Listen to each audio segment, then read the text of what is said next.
Kulbaan ka na siya ka.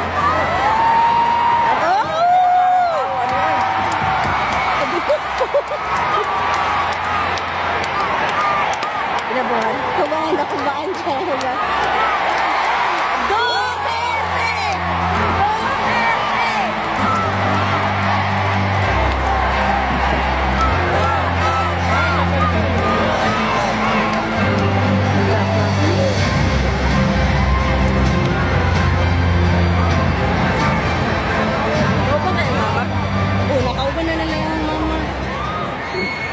Magandang gabi sa inyo lahat. Ako si Veronica Ketty Duterte, bunsong anak ni Pangulong Rodrigo Roa Duterte.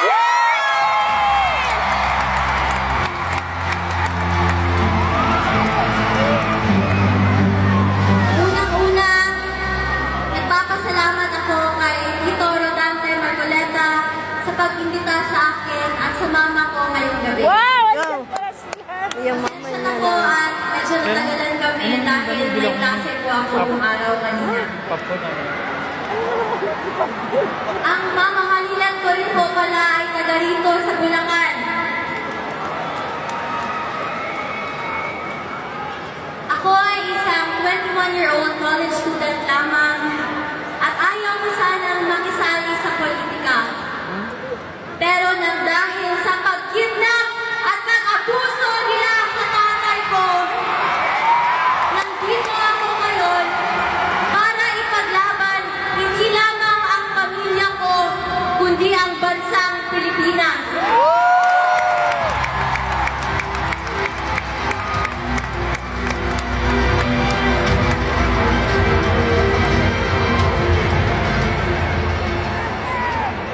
Noong isang gabi, nagsalita ako sa rally sa Quezon City.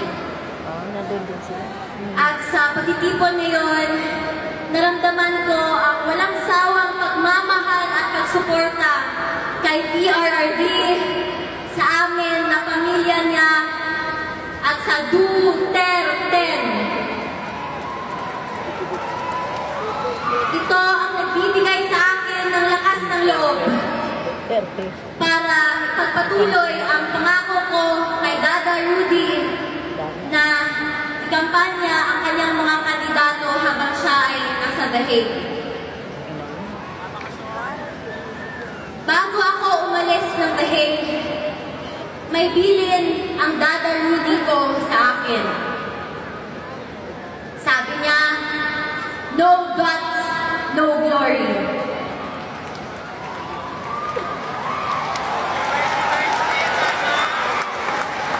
Sa mga kababayan ko, sa kapwa kabataan, iyak na naman yan, P. bumoto tayo ng tama dahil dito nakasalalay ang kinabukasan nating lahat.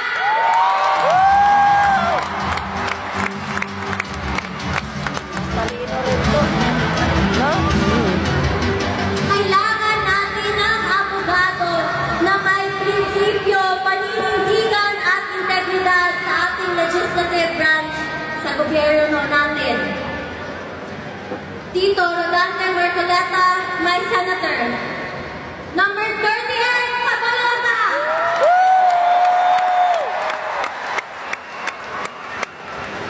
Huwag din natin kalimutan ang PDP laban senatorial slate o mas kinikilalang Duterte.